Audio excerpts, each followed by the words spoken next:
Welcome back, everyone, to the Cancel for Maintenance podcast. If this is your first time joining us, we're a show that takes a behind-the-scenes look into the gritty, non-glamorous life of aircraft maintenance. We share some laughs, impart some wisdom, all in hopes of giving you that split seconds relief in your day that can hopefully prevent a mishap. I am your co-host, Six. I'm MVP. And our third host, Shoreline, is silently in the back, monitoring our audio, making sure our faces stay fit for radio. For today's episode, we actually got this discussion point that was brought up to one of our patrons, and it's a really good one. It really had me scratching my head, you know. And the question was, at first, like, hey, what do you think is the importance of having up-to-date maintenance manuals? I mean, that sounded like a no-brainer to me. I'm like, yeah, I think it's vitally important that we have updated maintenance manuals. And then it was brought to, at least to my full attention, and apparently this is news to me, that like maintenance manual subscriptions are overly expensive, and some of them are just like ungodly expensive. And having that short of an access, or that kind of a gatekeeper of an access to maintenance manuals, can really hinder your ability to do maintenance. And that just blew my mind. You know? Yeah, it's pay to play, essentially. From my experience, especially in the corporate realms, oftentimes the owner-operator or the Part 145 or 91 or whatever they were operating under, those outfits had the subscription access, and then they would give the maintenance crews the logging credentials with their own, like, separate, I guess you can set up where it's like separate username and password depending on what maintenance outfits, you know, working on your aircraft at any particular time. But you would log in and you would access the manuals that way. You know, I know Dassault was that way. Embraer is really bad for that stuff, meaning expense-wise to get to those. I'd say probably the least expensive was Textron Cessna aircraft, but yes, very Bombardier was relatively expensive too, from what I remember. Gulfstream as well. Yep. Anyway, so you would get the access to the manuals via the owner operator, whatever else, and that's how you would access the manuals. Otherwise, you're going in blind. Sometimes if you were with a big enough company, a maintenance company that could afford their own manuals, I worked for an outfit where they bought a subscription to the Pratt & Whitney manuals and to Rolls-Royce manuals, but engines only. They never did anything for airframes. And so we could access current data for some engines, but not for airframes. So we still were reliant on the owner operator. Right. And it's just, I never really thought about it too much because that's just how it was. But when you get somebody asking the question, you kind of look back and go, why is that one of the biggest hurdles maintenance groups face, is accessing current data to work on an aircraft that flies? You know, it Right. just doesn't seem like, of all the hurdles we face, that shouldn't be one of them. Right, exactly. And that's why it blew my mind, because I was spoiled enough to work in outfits that had those subscriptions already.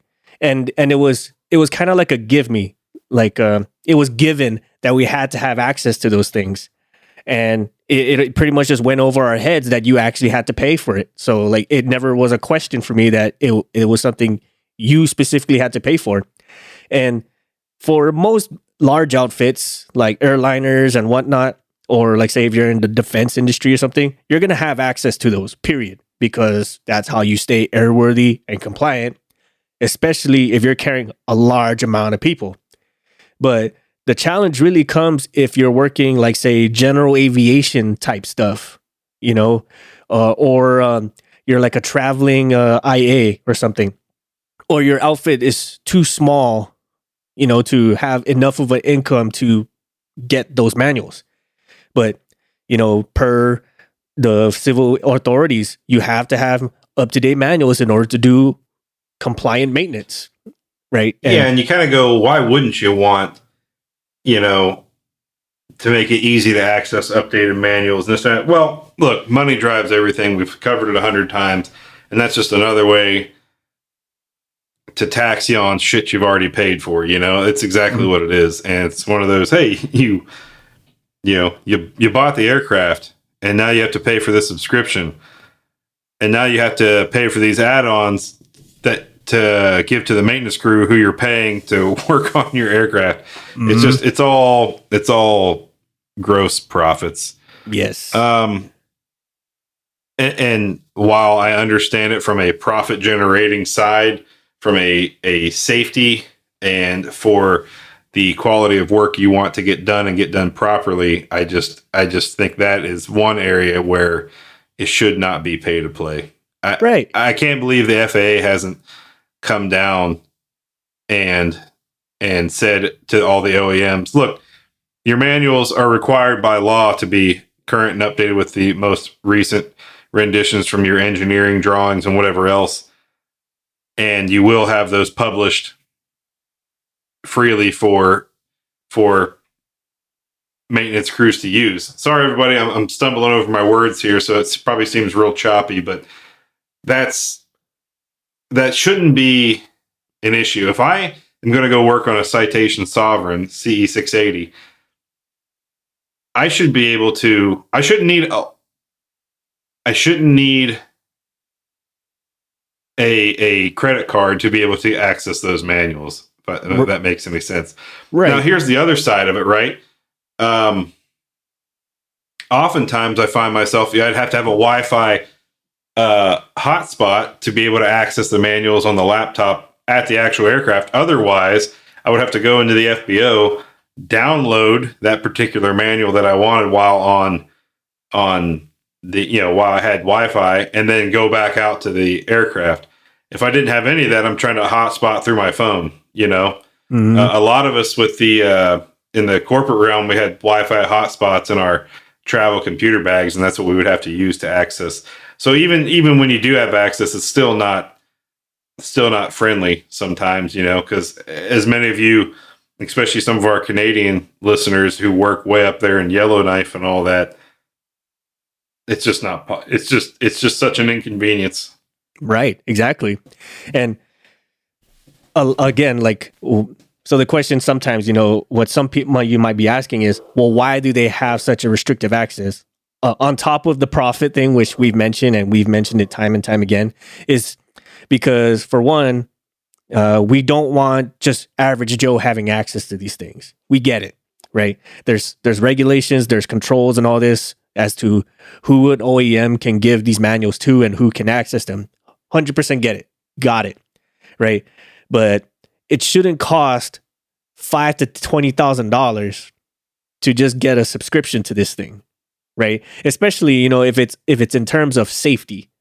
And that's what really it comes down to, is the access to these manuals, because you can say well, some of these parts haven't changed for 20, 30 plus years.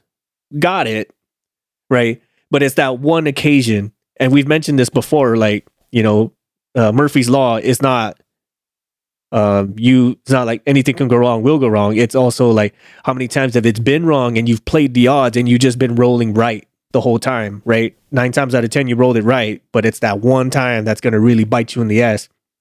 And that's really what it comes down to. And this is a reason why we're addressing this, is because not having a fairly good amount of access to these manuals can really affect safety, because granted, some of these manuals, they take forever to get updated, but there's a lot of good information that possibly could be in there that has changed from revision A to revision B and vice versa.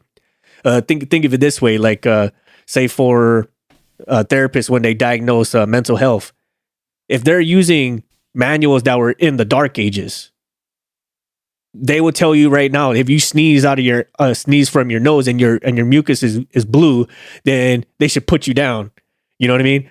Or manuals back, or therapy, mental health manuals way back when thought homosexuality was a mental health disease. So you know what I mean? That's obviously not the case now, and I'm sure there's some people out there who still feel that way. But that's kind of how it is with aircraft maintenance manuals.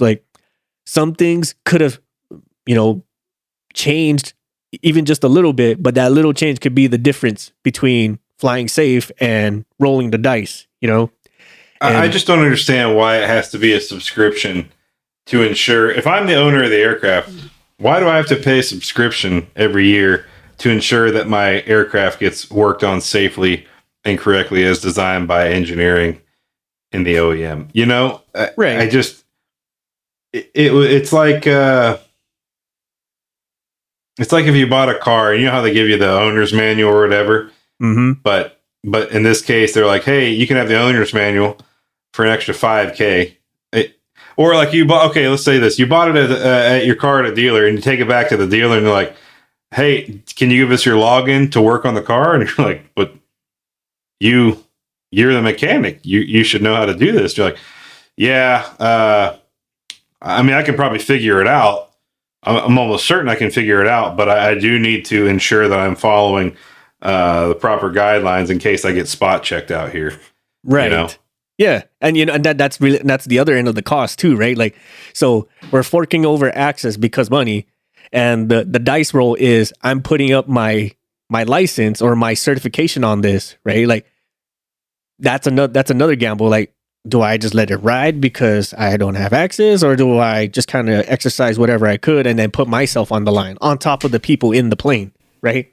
So, there's probably all kinds of good reasons, like we charge as much so it can pay people to research this stuff, et cetera, et cetera, et cetera. I'm sure there's a reason why, right? But at the same time, like I feel there should be at least a cap on this, right? If not free, then cap it. Like, don't charge me a whole ass aircraft just to have the manual, right? Something, right? And I think it's one of those. It should come included with the price of the aircraft. Yeah. Aircraft. And in all reality, for maintenance, so let's say you're a maintenance only company, you guys don't have any aircraft under your roster, right? Mm-hmm. You're not working. You're not a flight ops and a maintenance crew or whatever. It's like a major airline. You're not covering both sides. You're just maintenance only. Mm-hmm. You're a third party vendor, and I just think that those manuals should just be free to access. Especially if you're starting your own business, right? And let's look at it from one of our listeners recently started their own repair shop, mm-hmm. and I can see where this could be a major expense for somebody just starting out. It's like, okay, cool. I've got all these certifications. I've spent all this money getting the inspectors to come. I got my certificates. I got everything ready to rock and roll. Okay, I'm ready to start open doors and start working on birds. Oh, but just kidding. I got to pay $5,000 to access the manuals to work on it. But I need to work on it to make the $5,000 to pay for the manuals. It's like it's chicken and egg shit. Yeah, and then if it's not, I got to take out a small loan just to be able to do my job to make money to pay back that loan. Yeah. Yes, that's the case. MVP capitalism. Yeah, and then vice versa, right? If it's not the maintenance shop or the mechanic or the technician that's incurring that cost, it's going to get passed out to the customer, i.e., the person who owns the plane. Right. So imagine you have an aircraft and you have to take it in for an inspection or for, like one of the annual maintenance, and the technician goes, okay, cool. That would be $30,000 or whatever, like something, however much it costs to pay for the mechanic and the job. And then you're paying for the manual update too. Right. Like, imagine being stuck that bill, like, hey, like if that was like at a Jiffy Lube or something, like, hey, so the oil change is $100, but we're going to also charge you an extra $500 to get the manual from Toyota or whatever, so we can actually do the work. Like, what?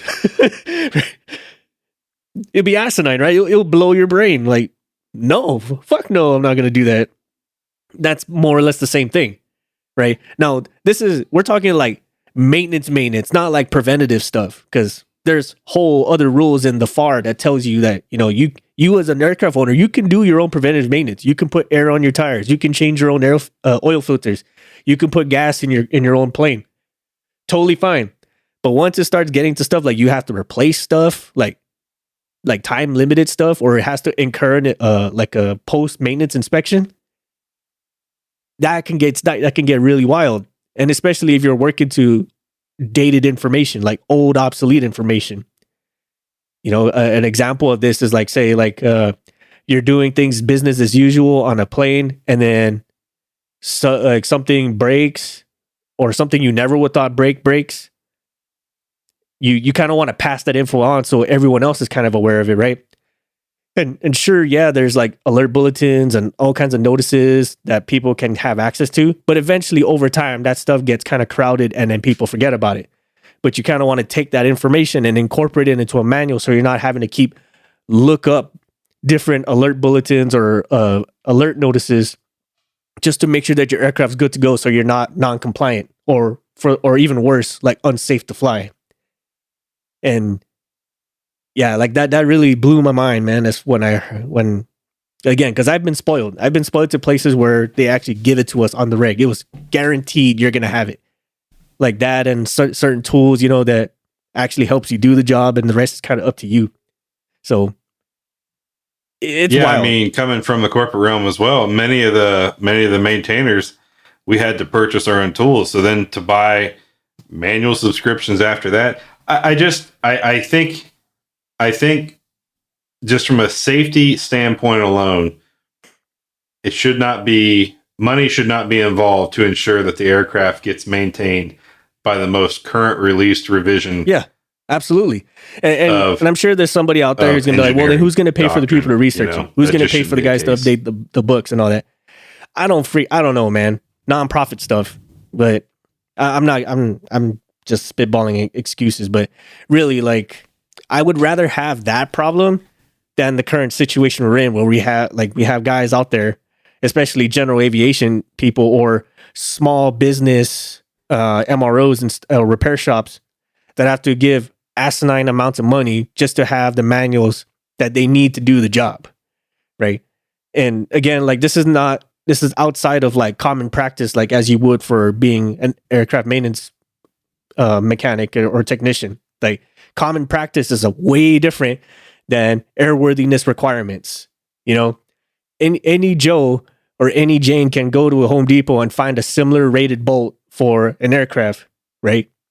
But is that to spec? Is that like in keeping with the original engineering that's required by the airworthiness cert?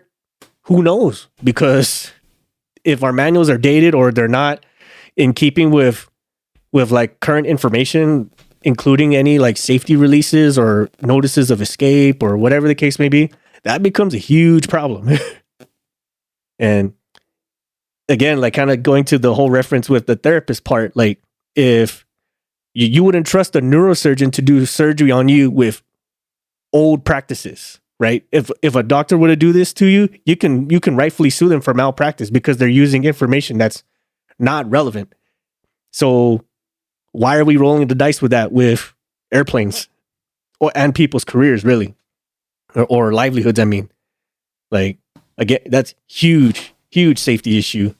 So, oh man, dude, I'm actually kind of heated right now thinking about it, because, you know, like, we harp that all the time, especially on the job. We always stress, almost every AMT course or AMT professional would say this, like, always go by the book, always sign things off by the book. When in doubt, follow the manuals. But what if you don't have it? Or what if the manual is like dated back in the 1940s or something like that? Right. Well, look at it this way: if you ain't got the manuals, they're not working on the bird. It yes, just ain't happening. I mean, do yourself a favor and don't do it. Even if you know how, don't do it. Right. And that's the kind of stuff too that'll really get you in trouble, because there's individuals out there who would do it. Right. They'll rubber stamp stuff, or they'll ensure quality and airworthiness from behind a desk. I'm sure that's possible to some things, but I was more looking at it from the an actuator's an actuator, mm-hmm. you know, and if I need to lock the, you know, lock out the the buckets, if you will, for an example. I've done it, bucket's a bucket, do it on a G450. I can do it on a Falcon 2000. Yeah, you probably know how to figure it out because you can get in that region and you just know systems. But what are you going to sign that job off with? Well, locked out, reverse thrust actuators in accordance with what? Yes. The DASO 2000 maintenance manual. Okay, chapter, page, paragraph. What are you working to? Right. I mean, it's in the book. I can get the title of the book. Yeah, well, if that's the case, sign it off in accordance with Moby Dick. You know what I mean? Right. Exactly. And like, it's not discrediting your abilities as a mechanic. It's just protecting you as a mechanic. It's covering your butt. If something happens to that and say, well, who's the last person to work on it? Oh, it was Six. Okay, what did he do? Oh, he locked out the reverse thrust actuators in accordance with the Falcon 2000 manual. Well, I guess painted a real, broad strokes with a brush there, Right, yeah. And that's how it is for some areas, like removed engine, installed engine, in the dated today, and then that's it, right? Because that's kind of like the area you're being backed into because you can't really reference a manual because it's dated. Right? Remove starter generator. Why? How? For what? Yeah, for what? Why? Installed. You didn't even answer how you removed it. How did you install it? Right. Yeah. Oh, and ops check comply with. Okay. How do you know it passed the ops check? What told you the parameters by which the starter generator is good? Well, the engine started. Fair. Yeah. Fair. But what amp draw did it pull? Voltages? Like, sure, there are some things where you had to shut off a couple of buses, Yeah. and not see a drop in RPM or amperage or voltage from the generator. It's just something, right? And depending on your outfit too, some outfits actually require you to list the revision of the manuals that you're using. At least the ones I've been to, they really gave shit about the revision. Like, what rev are you using, or what's the date on the manual and all that stuff, right? And especially if it's one of those like digital to print kind of manuals, because some places, if you guys don't know, if it's a digital only manual and you print it, that print is only good for 24 hours. So if you say you took too long on a job, you have to destroy it and then print another set and get that freaking controlled too. Yep. Right? There's a whole slew of craziness that happens like if it's digital only, and then vice versa if it's printed. If it's printed only, it has to have like some kind of custodian and all kinds of craziness. It's bad, right? So, but we're willing to drop money for those kind of outfits. But say for general aviation guys, especially the ones with small business, they may or may not have the revenue for this, and then someone will probably have the smart aleck answer to say, "Well, just get rid of them," right? Just like have like umbrella companies and then just kind of license them out. Like, I guess you could do that, but then you're really limiting like availability because now things are going to get uber expensive as if they're not already. And then if it's even profitable for those companies to even have those little underling branches in your areas, right? So imagine. Are you talking about like the upkeep of older aircraft? Maybe. So that's in and of itself too, right? Mm-hmm. So you'll look at, like, say, a Piper Cherokee 6. Last maintenance manual update was 1976. Well, why has there not been one since 1976? Well, because they stopped making that aircraft that year. They moved on to the next model, the next thing, the whatever. Business grows and develops, and so that's the last time they put money. Yeah, but I feel like they should have done some mods. Yeah, some outfits out there have done mods and they generate their own service bulletins or whatever. But from the OEM, that's what it is. Mm-hmm. You'll have random service bulletins for the next 10, 15, 20 years or something like that. But it's very little onesie twosie things. The bulk of the manual is not updated. You might say, well, why not? Mm-hmm. Well, look at from a business standpoint. I have to take several engineers and maintenance people over there and dedicate them full time to an aircraft that we no longer make, when I could be putting their efforts towards the R&D of a new jet. It's like, you would have to have its own division. Then you say, okay, if I do it for that one, do I have to go back all the way to this fabric doped wing, wooden fuselage aircraft and update manuals from 1920s? Like, would it be nice? Yes. Yeah, it's a great thought. And from an aircraft safety and maintenance standpoint, yes, it would be nice to have those current and updated with the most current procedures and and incorporated technologies into the inspections, for those older aircraft. But it's just not cost effective for a business to do that. And and that's the harsh reality of it. That's why there's still ancient manuals out there with older maintenance methods in it, not including some new inspections or testing or oils, fluids and stuff to operate in, just because the OEMs don't have the funding to support those kind of updates. I mean, think about how hard it is to update manuals on a current aircraft. It can take a year to get stuff incorporated. I still don't fully understand the entire realm of technical publications and why in God's name it takes so long. Yeah, I understand you can have like what's it called?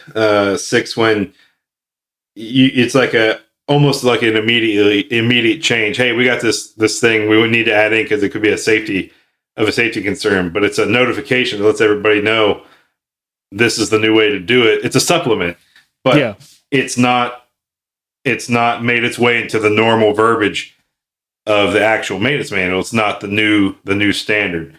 Right. And it can take up to a year to do that. And again, I don't know why it's done it. In fact, I've done some value stream mapping on a technical publications group where I chiseled out about 40 hours of time to incorporate the change, but was not heeded by those in charge. So it's still operating that way. So again, when you look at it, it can take a year to get manuals updated on current new age, I'm air quoting here, new age aircraft that are still flying.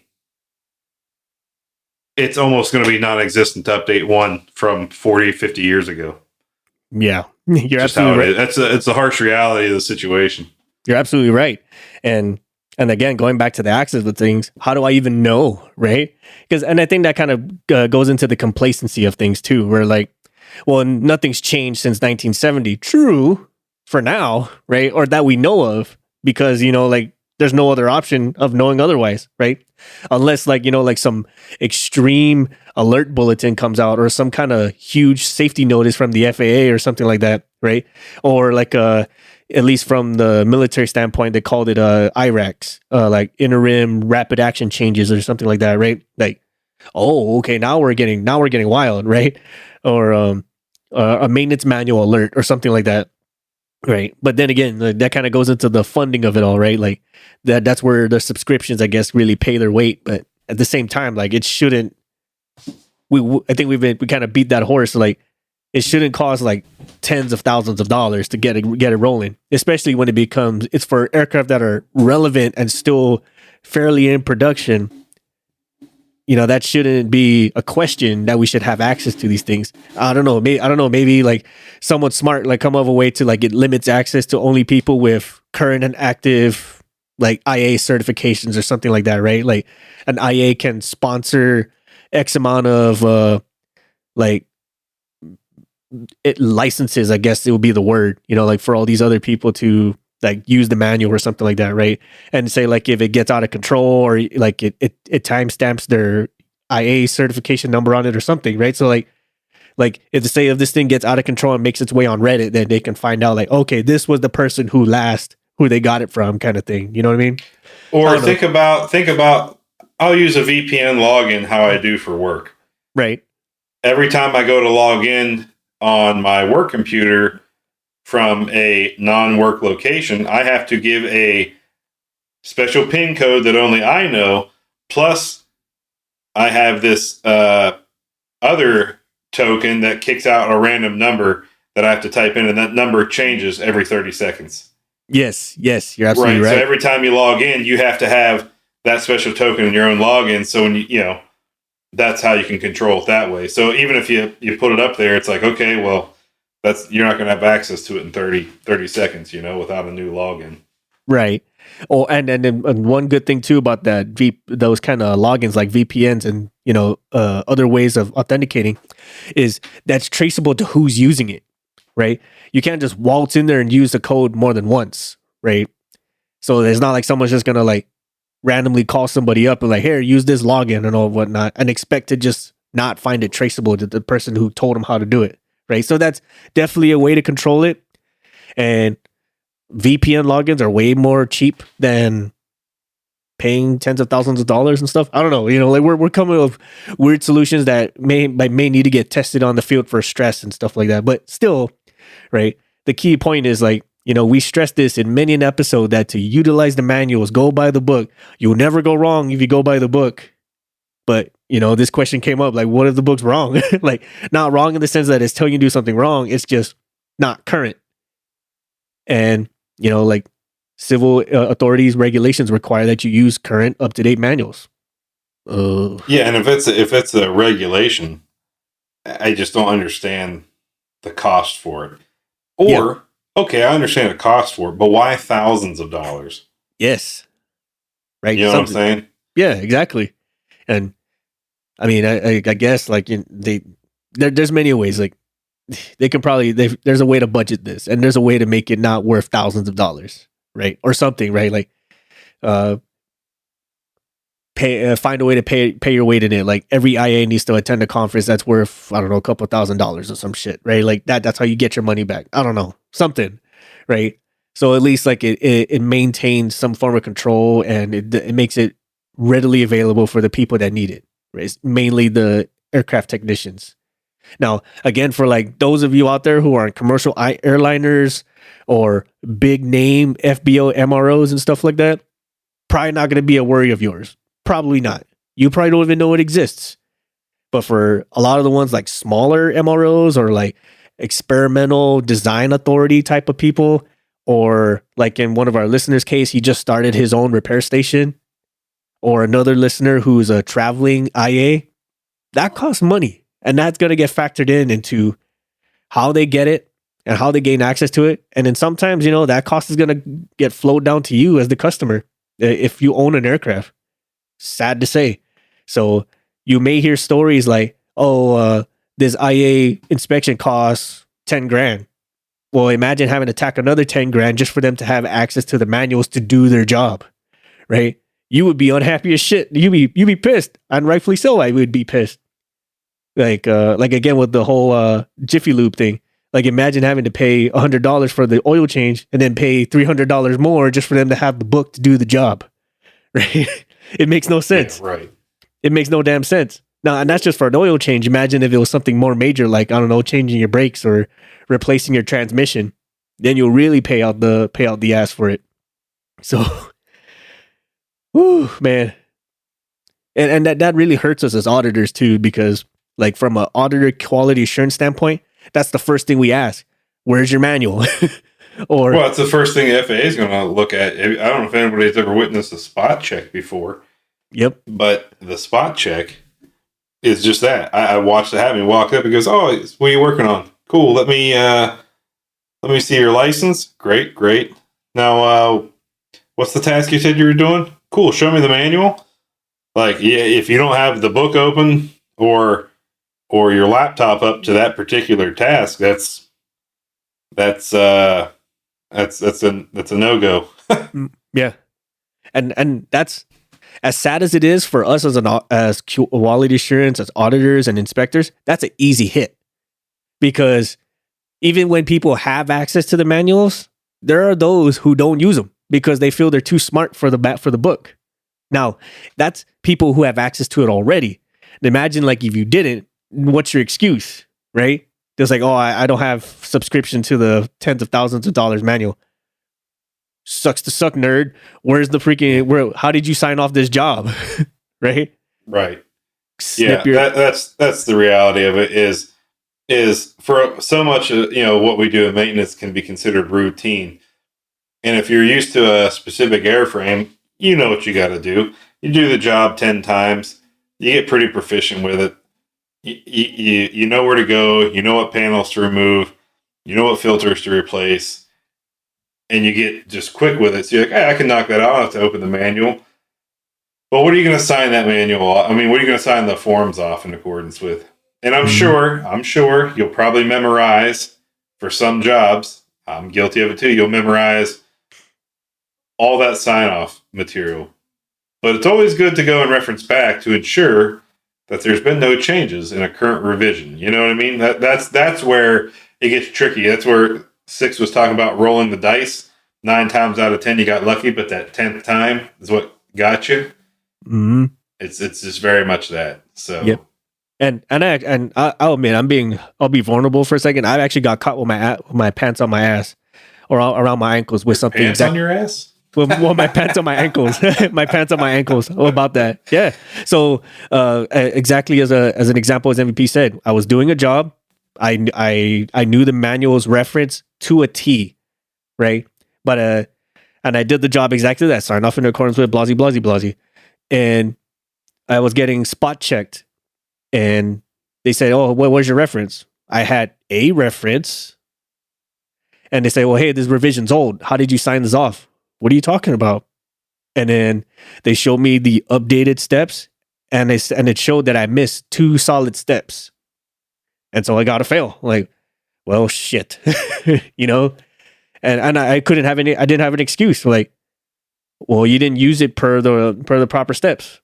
Well, shit. Right? Yeah, and you right. And in the FAA realm, that could result in revocation of license or at least partial suspension. Yeah. And so, I was lucky enough where they just gave me a very stern finger wag and, a one-way conversation with my boss. But that was about it, right? Like, say, do it again and we'll freaking run you up the flagpole. I'm like, noted. Never doing that again, right?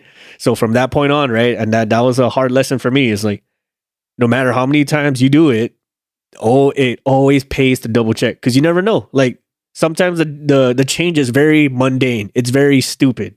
Or it's very like, this really didn't have to be here. But it is. You know what I mean? And sometimes, like those little changes, it doesn't seem like much, but they can add up into something very significant. Or sometimes... Right. For me, what those changes are, it's like tolerances. Especially when you're doing operational checks, those tolerances continually, as they collect more, engineering collects more data from the R&D and such, those tolerances will either widen or get closer depending on whatever you're working. And so as you're doing those operational checks, you need to be cognizant of what those values are, because you might be looking at it and go, oh man, this thing's out of check. You're out of tolerance.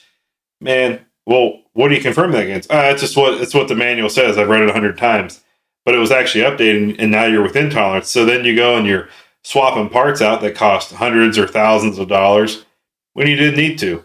And so you're telling your boss, man, I got to change all these parts out. And he's going, why? Why are you telling me we just replaced it? It's bad. Well, it's out of tolerance. I'm telling you. What was the tolerance? And the boss pulls up the manual and goes, well, hell, that's within spec. I just wasted how many thousands of dollars on labor and parts when I didn't need to because you didn't check the manual. As maintainers, that's part of our deal is the manuals and reading them and knowing them and all that kind of stuff. So if I'm the DOM and one of my people do that, it's like, I'm getting my money back out of you. Take the next few days off. Yep. Yep, very much so. Or how do you feel about lab servicing? Yes. Yes. Most def, man. And lucky for me, at my point, like the 2 steps I missed were very mundane. It was like, ensure this is open, ensure that this is there. Like, in hindsight, it wasn't like a huge deal, but the fact that it was there and this was a spot check, it's like, well, Two 18 out of 20 is a fail. Like, okay, I get it. You know what I mean? And especially for those, if you ever been inspected or had spot checked, you know they're hunting for downers. You know what I mean? Or they're hunting for reasons to finger wag at you. So yeah, and lucky for me that it's like a state trooper. They got a quota to fill. Don't be one of those. Yep, and lucky for me, it wasn't a safety of flight issue, so I really lucked out there. So I didn't have too much trouble sleeping that night. But had it been, then there would have been way bigger problems, right? Or like say like in MVP's case, like or MVP's example, like where it was like a major miss or the tolerance was within spec and you just blew thousands of dollars, right? That boss is going to be, or that director of maintenance is going to be very unhappy with you, and it'll probably cost you your job too, you know, just saying. Well, especially when that DOM has to go tell the owner of the aircraft why they spent thousands more dollars than expected. Yes, right. And again, you know, that unsatisfied customer means less revenue, means less money for you, means you got to start cutting people and so forth, right? And that's assuming if it wasn't a safety of flight issue, right? So again, for all our general aviation dudes, we definitely we appreciate that what you struggle with. We can sympathize and empathize with what you struggle with. There's still a lot of stuff that general aviation guys do that's still a little bit of the Wild West for me, but I get it, you know, especially when you have to fork over a lot of that stuff on your own dime. Yes, sir. Yes, sir. If any final thoughts on anything, Mr. MVP? Not on the subject, but I will say apologies for my very choppy and rudimentary sentences here during this episode. I know it's probably hard to follow along as my brain was struggling to keep up with my mouth. But I just want to say sorry if you kept thinking like I was cutting out the whole time. It was not that. It was just it's the end of the week and my brain no worky. Same here, especially when I said like I had my pants on my ass. Like, well, where else would you have it, stupid? Where else would it be, idiot? But that also just shows, you know, like that's our. If there's something that we want to be passionately dying on the hill on, it'd be something like this. Like we shouldn't incur a safety issue for something we don't have access to. Right? It's one of those like you got to have the right resources to do the job right. I mean, I'm sure you can ghetto rig it in a certain way to make it work, but you know, we've seen those time and again where you ghetto rig something once and people see how it works, they'll kind of expect that, you know what I mean? Like the one-off becomes the expectation, and then and then sooner or later the expectation becomes the norm, and then the norm becomes a trend and tribal knowledge and all that stuff, and then somewhere along the line someone flags you for being 100% wrong, and then you're all screwed. So it snowballs really fast, and we've seen the butt end of it, and we've been on the giving end of it. So we've experienced both of those realms. Yeah. So what was the quote of the week there? 6? You said it earlier in the week, but I feel like it's a good way to end this episode. Heroic. It was heroic. Oh yeah, right. Relying on heroic actions to make the norms work is terrible management. Yeah. Yes. Yep. Relying on heroic action to make the norms work is a sign of poor management. Yes, it is, sadly. But hey, what do you guys think? Like, what do you feel like we should have access to these publications? Should we charge this much? Is there a reason for charging?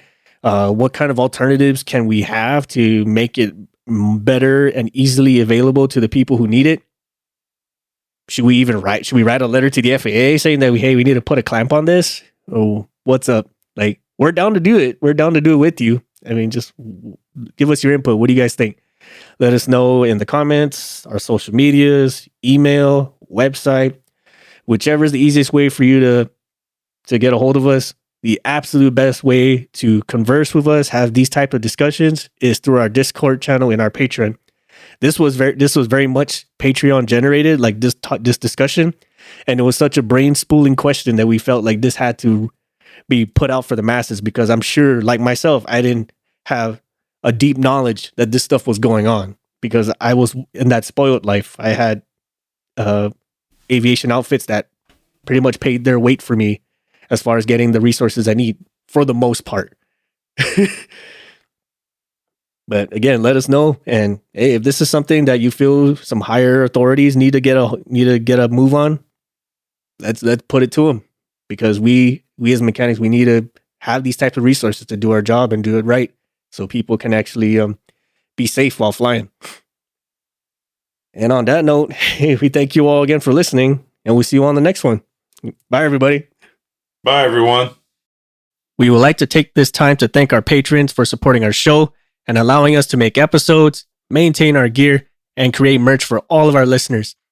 With special thanks to Erica Lamont, Chris Hawkins, Eric Shaw, Dan Schubert, Ryan Frushauer, Kyle Keir, Mike Sherwood, Caleb Stockhill, and Jennifer Brofer. Thank you all so much for your support and patronage. If you like our show, please support us on Patreon. You'll receive awesome perks like access to our private Discord, discounts and early access to our merch, first glimpse of our comics and other projects, and so much more. You can further support us and show off your prowess as an aircraft specialist by visiting our shop at cancelformaintenance.com. If you like classy or rugged watches, visit our affiliate Rockwell Time at rockwelltime.com. Use the code CX, the number 4MX to save 10% off your total order. If you have suggestions for the show or you'd like to be a guest on the show, send us a line on our contact us section at cancelformaintenance.com, and we'll do what we can to get both your ideas and yourself on the show. Please support us on social media like Facebook at Cancel for Maintenance, Instagram at CANX for Maintenance Podcast, or Twitter at CXMX Podcast. Please check out our new comic series on the Tapas app. Like, share, subscribe, and comment on our comics. Let us know what you think. Thank you all so much for your support and listenership, and we will catch you all next time.